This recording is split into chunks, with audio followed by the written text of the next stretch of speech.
Hey guys, how you doing out there? I am waiting for my friend Duncan Faure to get here. We're streaming now on Facebook. Um, I told Mr. Faure that he could try to call me and see if he can try to call me. That would be great. We're having a little technical difficulties trying to deal with situations here. So please bear with me. I'm going to try to get him back on if I can get him on at all. Please bear with me. Anybody else wants to come to the meeting, you can do that too. I don't restrict anybody from coming and talking about anything that they want to talk about, whether it's the information they had. Um,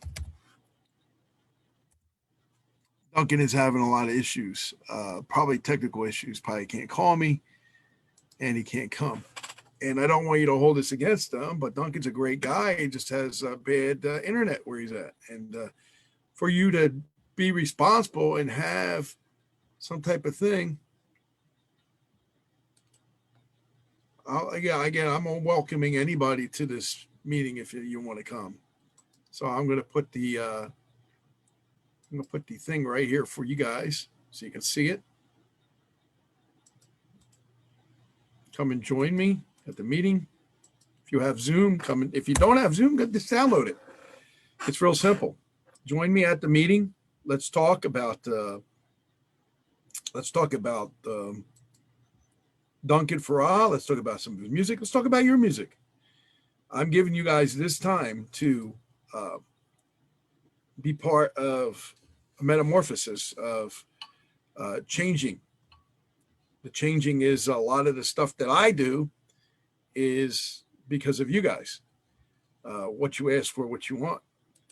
So um, technically, we are evolving, always evolving further and further into whatever it is we want to evolve in. So I ask your help in trying to reach out to people that I can't reach. If you can help me do that, that's great. Welcome to docg Presents. And what am I presenting to you today, of course, is a friend of mine I've known for a while. But unfortunately, he's having very, very big problems to get in here. So I may have to bring somebody else on the show until he gets in, or we just may just do another show with him another time. So I know that's the responsible thing to do. Um,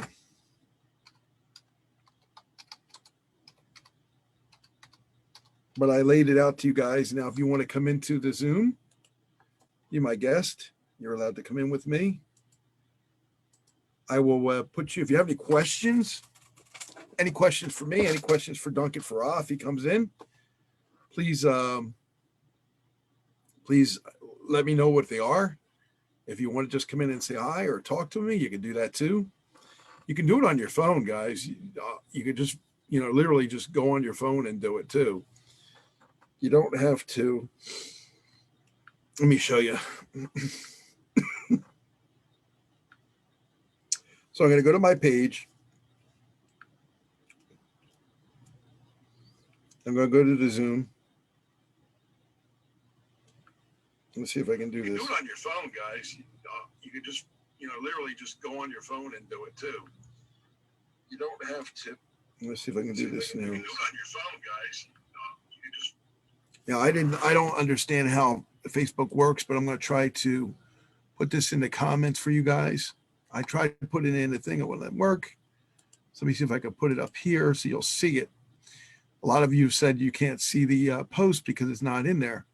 So what I'm asking you to do is join me here. So I'm going to put the post here. Let me just take this later.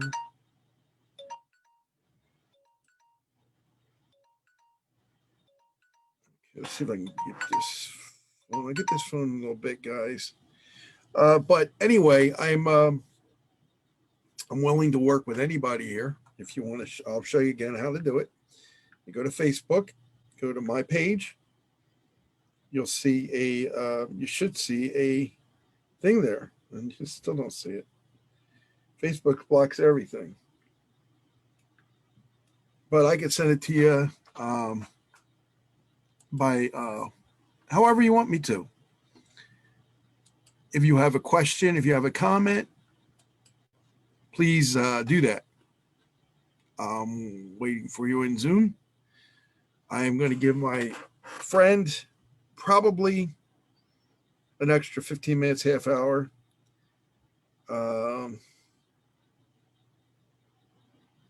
That's what I'm planning on doing. But I want to give a shout out to my friend Eric Zulli. Eric is a friend that he just sent me. It's called ericzulli.com/book.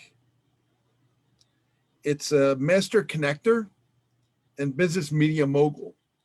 So if you're interested in that book, let me know. I'll send you the link, and you could check it out. Eric is a good friend, a friend of mine now. We reached out to each other the other day, and then he just reached me out on a live. So he's a good guy.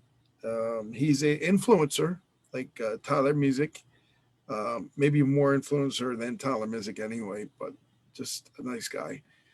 So I want to give him a shout out. That's Eric Zulli, and check out his information. Other than that, I'm still waiting on my friend Duncan Faure. You guys can call in too. If you want to call in, you can call in. I'm at 609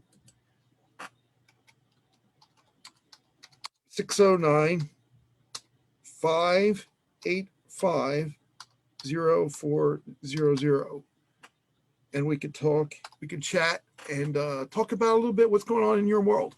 Maybe that's what's going on with the weather, what's going on with and I don't want to get too much into politics here, but what's going on? We got a phone call. Let's see who this is. Hello. Hey, Pastor Frank, it's docg. Hey, I got Duncan on the phone. All right. Hey, Duncan, how are you? How are you, docg? How are you? Duncan, oh, wait, we're behind you on the page. No, that's okay. Yeah, sit down. It's Lupin. How are you? I'm good, man. How are you? I couldn't wait for you to call in. People are waiting for you. I'm trying to do this soon, but I'm just having issues with different passwords and this and that, so I'll get it later. So you don't owe me no explanation, believe me, because different locations have different Wi-Fi and different connections. So that's not a problem. But let me give you a proper introduction, okay? Let me do that. I want to welcome everybody to, of course, docg Presents, and my guest today is the famous, and I mean he's just a singer-songwriter of magnitude. He can come up with a song anywhere. Yeah, his name is Duncan Faure, and he was with the Bay City Rollers years ago, right? But Duncan? Yeah, right. SATUFDAY, yeah. Right. Yeah, so tell me a little bit about that. How'd you get started, and how did you get started with the Bay City Rollers? That's got to be a real, because one of our friends, Kyle Vincent, was also friends in Kyle, yes, right in the Bay City Rollers with you. Well, he was one of the last incarnations that played. I think was it the Rivera? They did a month there as the Bay City Rollers with Ian Mitchell, who sadly we lost last week. He passed away. One of the main faces that one always knows in the Bay City Rollers, Ian Mitchell, passed away. So that was really sad for all of us. What it was, now the band finished in 1982, and there've been various incarnations since. And right. So the other Bay City Rollers were never really Bay City Rollers, apart from the original five, and hopefully I'd like to kind of include myself as the sixth one. And then there was Ian, of course, Ian Mitchell, Pat McGlynn, and Rich original singer from the early days, Nobby Clark, was basically the nucleus of the band, and the band broke up in '82.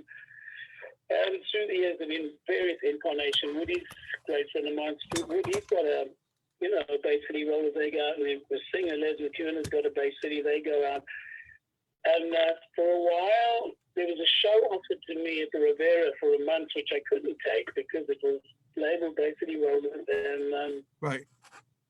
And just being loyal to my friends overseas, the real ones, I couldn't do it, but of course I wanted to. It would have been nice.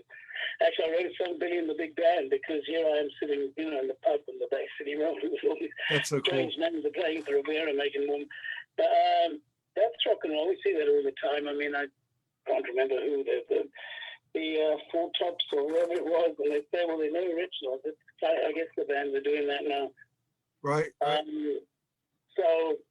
So that was about it. Basically, going back to your question, Bay City Rollers were fabulous. It was the best time in my life. I got into the band. I grew up in South Africa. One of my best friends and musician partners was Trevor Rabin, who later joined Yes. Oh, wow. Yeah. Good friend of mine, one of the best musicians. We had a band, Rabbit, which did, amazingly well. Let's talk a little bit about Rabbit. That was another offshoot of yours, right? What? That was another offshoot of yours, another band that you were in. Yeah. It's weird to say we're like the Beatles in South Africa. It's weird. Sadly, we broke up, and I joined the Bay City Rollers, and he joined Yes. That's so cool. I mean, the people that you meet in this industry, Duncan, are just incredible people, and even over the phone. I got to say, I'm in awe with you because I'm in awe with you. Thank you. Me. It's so great, and we're eternally grateful, especially with, in this day and age. Oh, I know. And the thing is, Duncan, you keep turning out beautiful, great songs. I don't know how you continually do it. Of course, I have to send you money under the table for that. Thank you. That's why I've always been a songwriter. I wrote much of Elevator, the one with the roller Bay City Rollers, and most of Turn on the Radio, and a lot, many of those songs. Yeah. What about the unsigned, the people, the independent artists that you've been meeting along the way? They have been incredible as well. Yeah, I'm looking for something Ringo style now, of course. Along the way, all of us. I mean, I'm doing work with Les Warner from the Cult. We've done many shows together. Oh, nice. And also, I worked with Liberty DeVito from Billy Joel's band. We did some recording in Chicago, was it? Or Denver. And then we did a tour in Canada with Liberty DeVito. Yeah, it was wonderful. And Dave Fitz. Maybe you can do something for me, because I've been reaching out to Liberty a couple times, and he pointed me to his agent. I never heard back from his agent, so I think they're like gatekeepers. They block these music artists from other people, and all I'm trying to do is help him gain more exposure for his book, because I know he wrote a book. Yeah, Liberty's got that amazing book. Apparently, he's doing so well, and I certainly hope so for him. Wow. I'm sure it is, yeah, because I see it everywhere. So it must be doing great, Liberty. Congratulations. So when you start, Liberty like Billy Joel, Billy and all, or something, or you probably have it right there. Yeah. So when you started out in South Africa, what was the instruments that you started primarily playing? Guitar and piano. I always just played the guitar and piano. Very influenced Beatles, Elton, Billy Joel. Just talking about him. And then Trevor Rabin. Our guitars work really well together. And then later on, I met Freddie DeMann. This is an interesting story. I met Freddie DeMann in '78, or young then. And Rabbit had just finished, and I was just turned 21. And Freddie DeMann had who later became, the world's biggest manager. Just at that point, it was about to sign Michael Jackson, Madonna, Lionel Richie. Oh, wow. So it goes on forever. Who was it? Billy Idol. And Alanis Morissette. Keep going. But Madonna and Michael are probably enough to show it. But anyway, so he was my manager, which is interesting, Gene, because then about 3 or 4 months into it, The what was it? You say the email? No, the email was a phone call that came to my agent or something. Said the Rollers want to sending a first class air ticket tomorrow. So I had the choice of, do you want to join the Bay City Rollers or stay riding the bus in Los Angeles? And good and bad. I mean, one can never have regrets. But I left Freddie, who was, one of the last things he did, he just signed Michael Jackson, and then they were the Jackson 5. Mm-hmm. And I went to, they picked me up in the limo, and we went to see the Jacksons with Michael Jackson, and we went to see the Stones with the Jacksons, and you get that right. And so Freddie had just signed Michael Jackson. I left him to join the Bay City Rollers. Can you believe that? That's just an amazing story. So who is it you haven't met? I mean, there's people that I know you wanted to meet, like Elton John. You wanted Paul McCartney, George, of course. What's that? Of course, John Lennon and George Harrison. Oh yeah, the Beatles, yeah, themselves. Yes, I get that.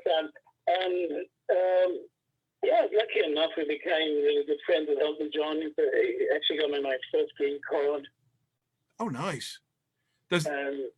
Through the Rollers we met everybody. You can imagine, Barbra Streisand. I wish I'd kept a list of everybody. I remember Steve McQueen. Oh, so a lot of upstars too, not just music stars. Yeah, we were just everywhere. It was amazing.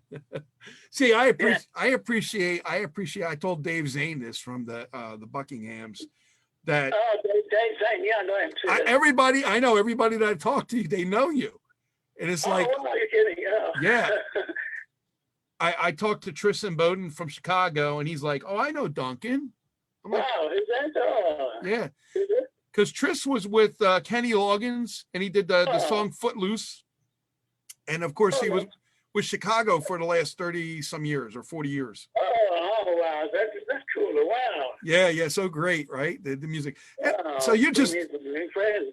so Duncan, you just did a new song. Can you give us a little information on that? You've done, every time I do Crystal Cavern with Deborah Milstein, there's always another song by you. And it's like, oh my God, that's even better than the last one. Well, the latest one, we're still recording something for COVID, obviously. We're all doing one of those.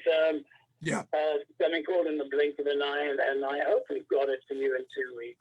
Oh, beautiful. We've got to get in the studio with a co-producer, Vince Loria, once we're finishing it this week, hopefully. Yeah, so what's it like where you're living now? Where you're living in California? Is that where you're at? Las Vegas, and we were actually covered yesterday in smoke, would you believe, that's weird how you see the world changing. Oh, wow. I thought, when I woke up in the morning, you think, but it's a rainy day in Vegas, because, as you know, you have to be rain. Right. So and it looks completely overcast, and it was actually smoke from California. Oh, really cool. Weed they've legalized. That's not good, but it's cool. Fire, of course. Yeah, I know it's bad. It's bad when you look at it, because when I went out to California several years ago with my older daughter, it was just a horrible trip. Yeah, the fires out there. There's no fires out here in New Jersey, but but you said you went out a year ago and you saw the fires. Yeah, I was in one of them. Well, actually 2 years. I was living on a farm, and it's really quite frightening. I was in Moorpark for 2 years, and 2 years running, the fires were just on the edge of where we were, and they were really dangerous. Oh, that sounds like you know what that sounds like to me? That sounds like a Dan Fogelberg song, Face the Fire. Oh, yeah. Yeah, it was. Which is about solar power, but you could definitely turn that into something like what you went through. That had to be harrowing. Yeah, it definitely was, because the electricity goes off, and then I was living on a horse farm, my chair squeaking. I was living on this horse farm, and I remember the groomers, as they call the grooms that do the horses. Okay. And they, on the various, one was a mile away, and the other one, and I'll never forget, for a late night, he was going, well, when the fire gets there, he'll call so-and-so, and when so-and-so gets the call, then he'll call you. It was that kind of scare, and everybody's cars are packed in the. That is scary. All the horses were in the coaches. What do you call them? And there were 2 weeks with relentless winds at 60 miles an hour. This hot wind, And we had that 2 years, so I was living in that area. Oh, okay. One Wow. of the areas, yeah. So with your music, let's get back to your music, because Yeah. I think it's all about your music, right? I think it's you Thank you. Yeah. what you get from life, you put into your songs. Oh, thank you, Gene. Yeah, that's what we do. Eh? I think that's what you do. I mean, I know a lot of artists that do that too, but you really, you paint a picture, and that picture is so real. Let's talk about some of your favorite songs that you wrote. I know they're all your babies, and it's hard to say, well, which is my favorite, but there's so many different ones. Good question. I think I don't know. Let's forget the right one. I think still Elevator maybe, and we did it. EP with Jemmy Blue 2 years ago. Thank you for the photograph. That's from Jemmy Blue. Oh, I love that. That's a great song too. That's a beautiful song.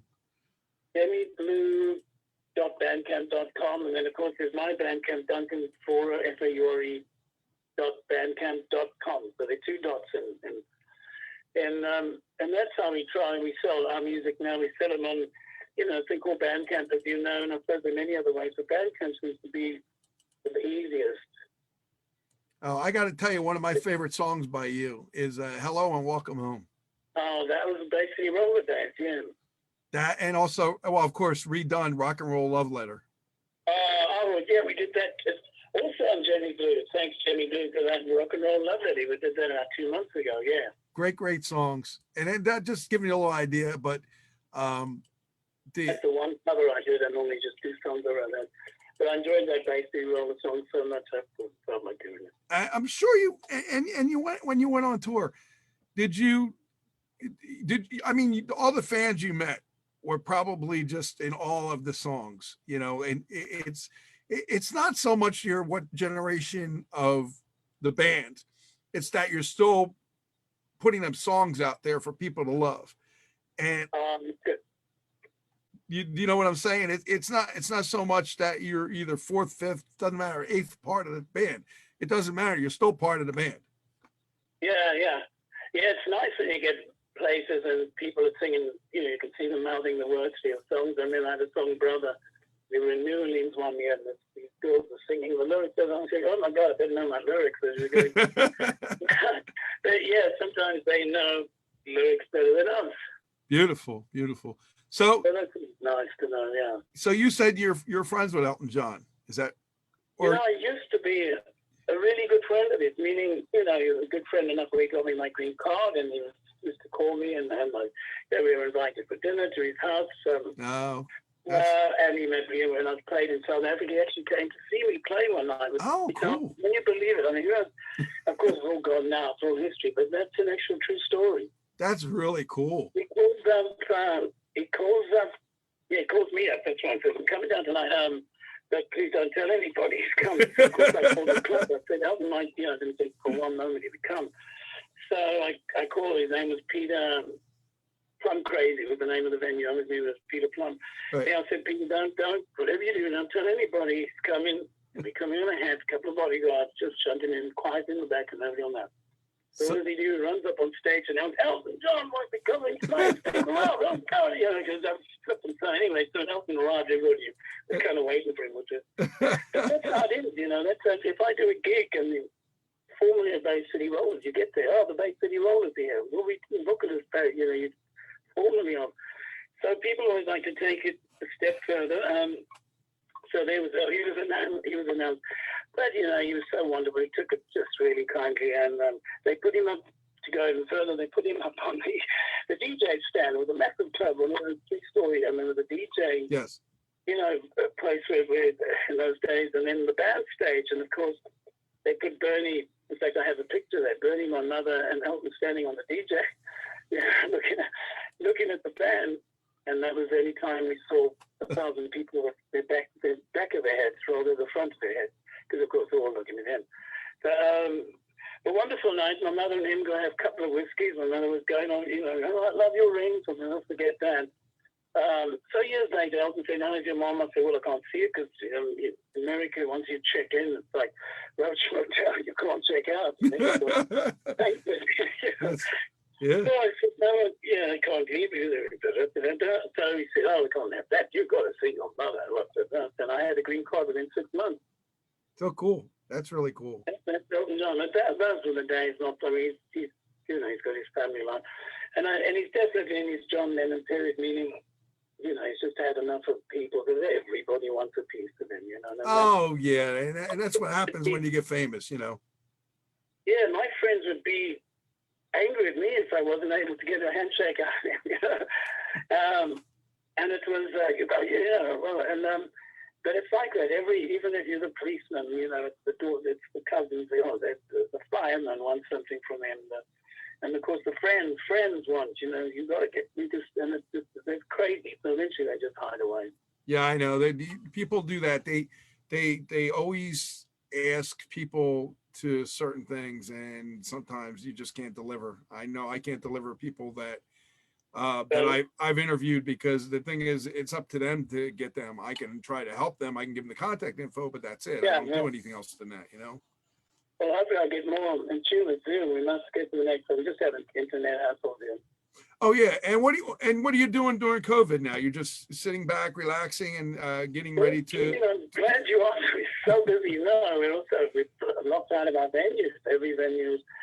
And you know, we're finding out, and it kind of dawned on me in the early stages. Singers, I have a good friend, Gil McLean in New York, who's a lawyer, Mm-hmm. and does does live performances because he wants to, which is weird. Normally it's the other way around. Musicians are going, please, let's be a lawyer.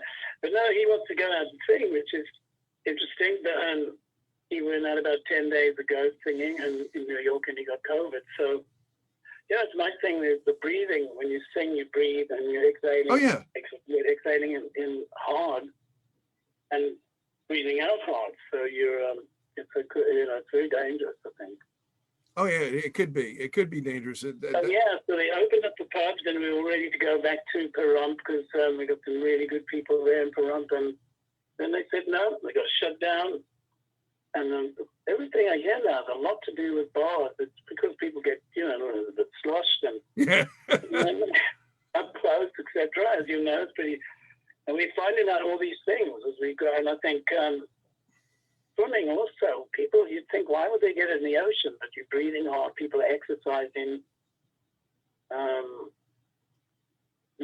So there's all those things we're finding out. I know. I kind of like, we're right in the middle. We're in New Jersey. We're between. Wow. And you're safe now, right? So that's your New Jersey. Yeah. Well, we're safe, but again, you can only be so safe, right? Yeah, they are. Yeah. I mean, there's always a risk involved, no matter where you go, what you do. Wow, no, it's a new world, man. It is a new world, and a lot of people aren't willing to accept it. They're not willing to accept it. I mean, I can't wear a mask. I'll be honest with you. I can't go out and sit hours upon hours with a mask on. The store, I go to the store, and you just got to get out of it. Yeah. So I usually let my wife go in and do what she has to do, and then I pay for it and I leave. I mean, and it's all around the world. You think, I'm checking with my friends in South Africa, they're also locked in. And they cancel so many venues around us, Duncan, that the matter of any musician playing anywhere is, it's either, if it's outside, I don't know what they're going to do when it gets colder, because if it's outside, they're not going to have a lot of people there. Number one, because it's cold. Number two, because there's no heaters. Number three, because you're exposed to the weather. So I don't know what a lot of these places are going to do. A lot of them are just going out of business. Because they don't realize that, and I'm sure you understand this, but when you play at a venue, you're relying on the tips. You're relying on people to pay for your tickets.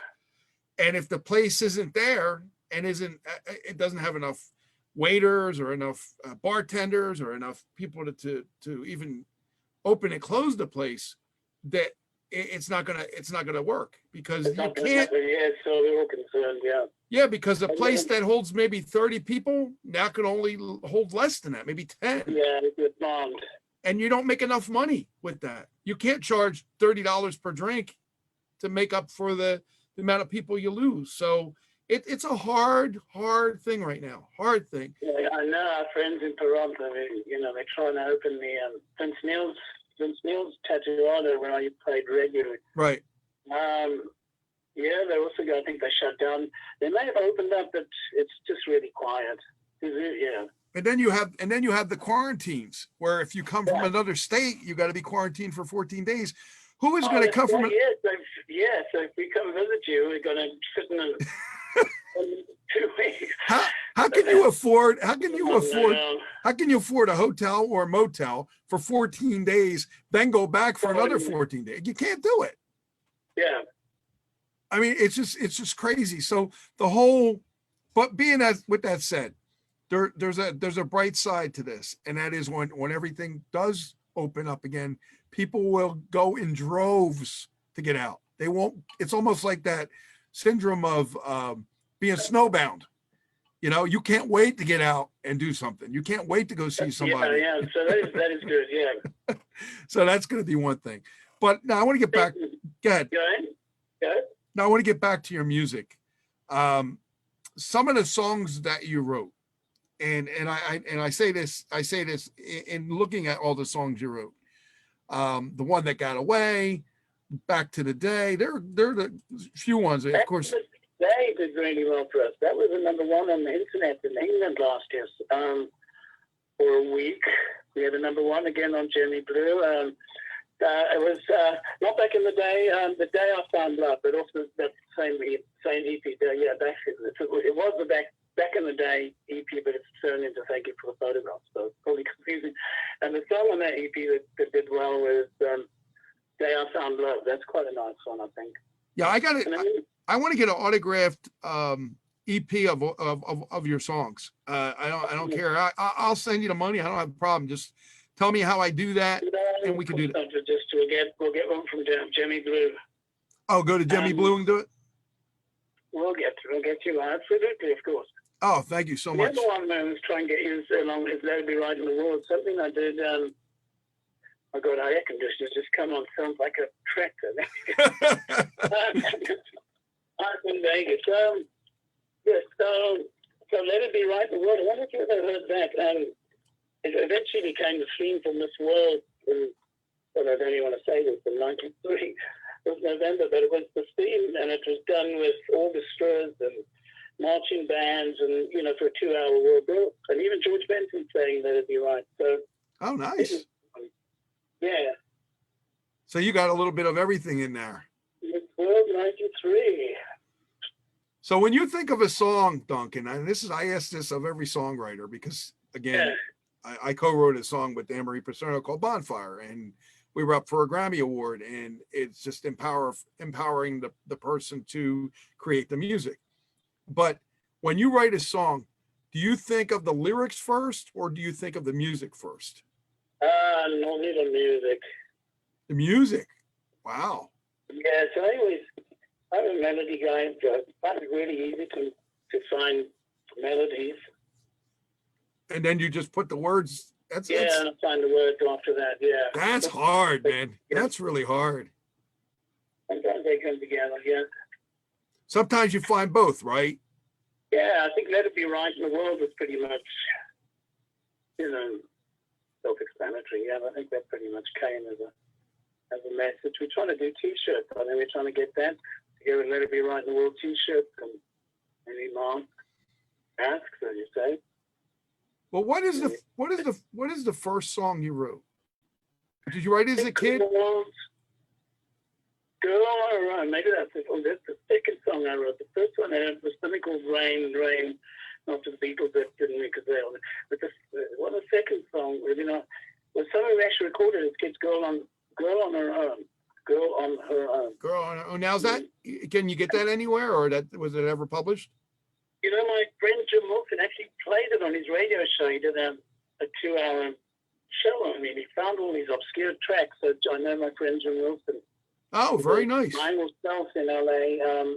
He's got it. We can dig it up there. Yeah. Oh, beautiful. Yeah, get them to me because what I want to do, Duncan, I want to do a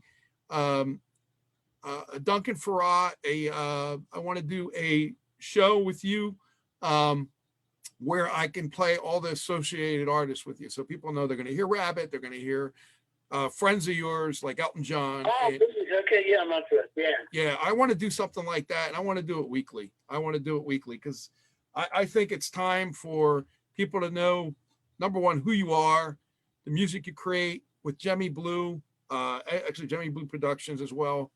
And of course, within that, I could promote pretty much anything that you want me to promote. Yeah, we're in. When do we start tomorrow? No. We can start anytime next week. As soon as I get some of the other tracks. I mean, I've got most of your tracks, but I just want I want to make sure that I have most. I know Dennis Holseybrooke. I want to give a shout out to Dennis too. Dennis is one of the best people in the world. Dennis Holseybrooke. Great guy. I want to tell you, just been so incredible in my playing. He's given me so much support. I can't allow. Dennis, if you're listening. Oh, I lost you for a moment.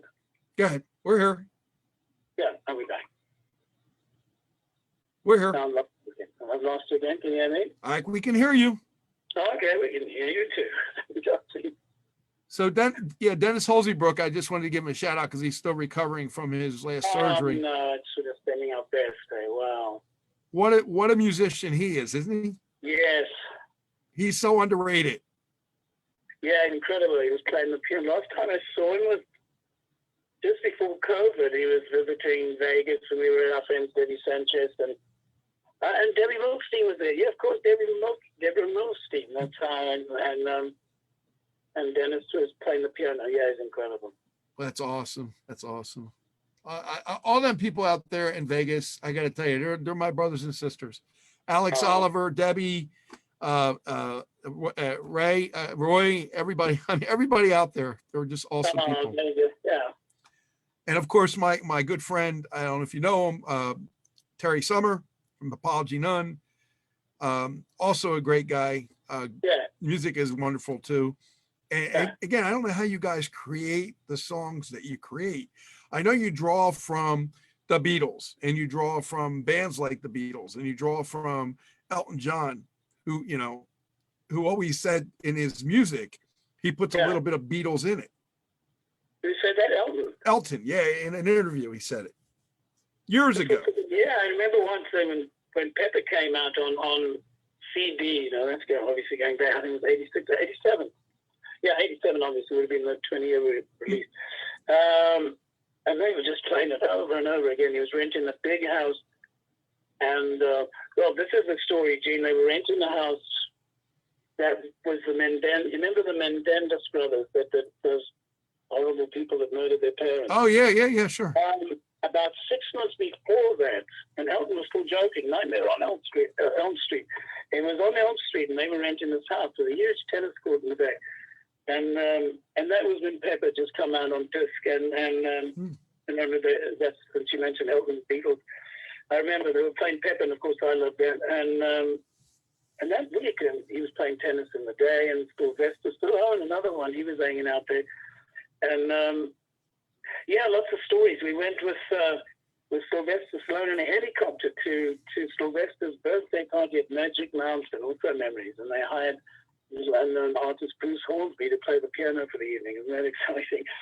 And I sat with a few unknowns, and I didn't know at the time. I was sitting with George Michael, James Seymour, and I had my girlfriend with me, Yumi, and Yumi nudges me. She goes, "You're sitting next to James Seymour." Oh, I thought she was nice looking.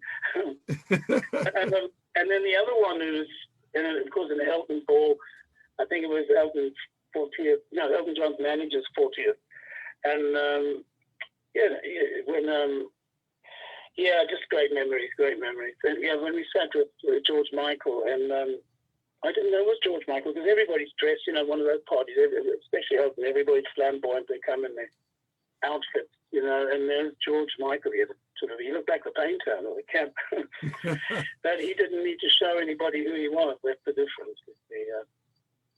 Well, that's an interesting story. Do you have any other stories like that you can share with us, like on the road? And yeah. Please share. Sorry, what's that? Please share any other stories that you want to share with the audience. Yeah, of course, yeah. Yeah, please share with us right now. Pretty much they never change. They're always the same. But yeah, great. Obviously, Bakeries was great memories, and the years knowing Elton was very, very, very cool. Did you ever meet Freddie Mercury? I saw him in person, but I didn't meet him. None. Oh wow, what an incredible talent as well, right? Yeah, of course. Yeah, I did see him. I never saw Queen, but I saw Freddie at a club one night. And you know what's funny is all them British bands, people don't seem to understand, but all them British bands, even though they were rival, they were all friends. They all knew each other. Yeah. Just like you said, Robert Plant knew Bev Bevan of ELO. Bev Bevan knew Roger Neal of Foghat, and all these other bands that were the Deep Purple. Everybody knew people from them, and Black Sabbath, and everybody knew each other. They all came from that same area of England. Yeah. Or the UK. Yeah. Now, do you compare yourself to a lot of other music, like say from Jeff Lynne from ELO? Yeah, when I was young, I bought all his albums. Every time I hear something on the radio, it takes me way back to him. I bought all the stuff. And again, you said earlier on, do we draw from the Beatles? I think when we were younger, and then I get told you're two Beatles again, and you've got to try and watch it. And of course, we're all stuck with that accent, But all of us, when we were kids, we picked up on that Beatle accent, which is really hard to shake. But yeah, that's the British thing, I suppose. That Lennon nasal thing that so many people use, sing that just because the Beatles are so huge. And what is your favorite, what is your favorite Beatle track or favorite Beatle album? You can say Beatle track or Beatle album. That's like a favorite child. I know, but I'm just asking. Hard Day's Night one just because it's just got everything. It's got everything from A to Z, the guitar, the voices, the songwriting, the singing, the drums, everything. That's early Beatles, for people that don't know. Yeah, That's early Beatles. Night, it was just for me, maybe that's because when I was 7 years old, that's what changed everything for us. Yeah, it also depends on your age or where you grew up with listening to the Beatles. I mean, they've been around for so long.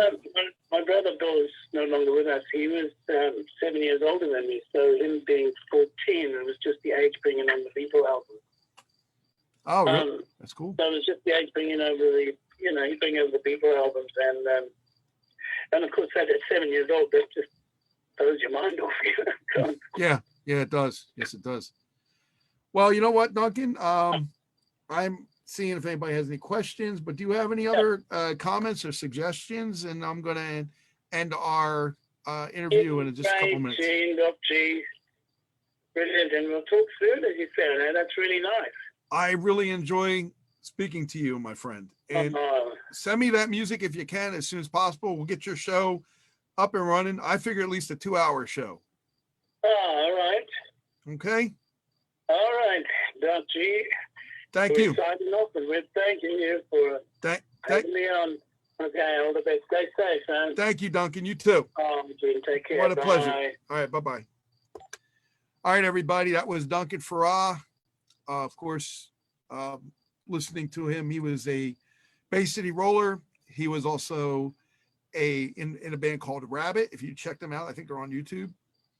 He was also with a lot of friends like Trevor Rabin from Yes. And he like he said, Elton John went to see him play, which is really cool. But I want to give everybody a shout out: Dennis Holzebrook, Mark Regula, Terry Summer, George Finzio, all you guys, Alex Oliver, Poppermost, Pond Hawks. You guys all mean the world to me. Music is one of them things that it's just never enough. You never get enough. And keep creating, keep making the music as Duncan is. And Jemmy Blue Productions, my hat's always off to you for the music that you help create and bring out there. See, the person that produces the music and creates the music, works with them, is just as important as the person that inspires the music, as the person that makes the music happen. And if I left anybody out, you know, I mean you too. So if you're definitely want to do something with me on any level, and give me a response back on the Duncan Faure show, because I want to do this. I've been wanting to do this for a while. Um, I love Duncan Faure. I love his friends. I love the music, and I want to create a space where people can go to hear his music. Yes, we didn't have Spotify years ago. Yes, we didn't have Pandora years ago, but this is my way of giving back to the people and the music that has meant so much to me over the years. You guys have been amazing, and nothing but amazing to me as far as music, a person that can make a person feel either crying or feel happy. To me, that's a humongous task in anybody's life. But I just want to let you know that I want to thank again Duncan Faure for taking time out of his day to be here for this show and be here for this interview. Anybody has any questions, comments, suggestions for people in coming in the future? If you can, here's the thing: if you can get in touch with Liberty DeVito for me, Duncan, and just have him reach out to me and say I did reach out to his agent, I didn't hear anything. You can give him my phone number. You can give him anything you want, my email, whatever. Just let him know that I've been trying to get in touch with him. I want to help him promote his book. So when people go through agents, I have to go through the agents. There's nothing I can do about it. But I want to let you know that I appreciate everybody that takes time out of their day to come here and talk to me, you know, because I feel like a person that isn't really getting anything out of it. But I'm making sure that the person I interview is getting a lot of it out and a lot of what they want out of it. I do not dish the dirt on anybody, so remember that. And I only try to give them the time that they need to tell the stories, to tell the way they grew up, to tell things that maybe you haven't heard before about that person, and it make you go, oh, that's really great. So once again, thank you. I'll talk to you guys later. In fact, at in about an hour or in a half hour, 3:30, I will be talking to my friend Raffaella. We're going to be doing a spiritual show. So don't miss that. That's also live on Facebook and also on Helter Radio. So you may get something out of that too. So back to the music, guys. This is, of course, the Beatles. Okay, guys, thanks.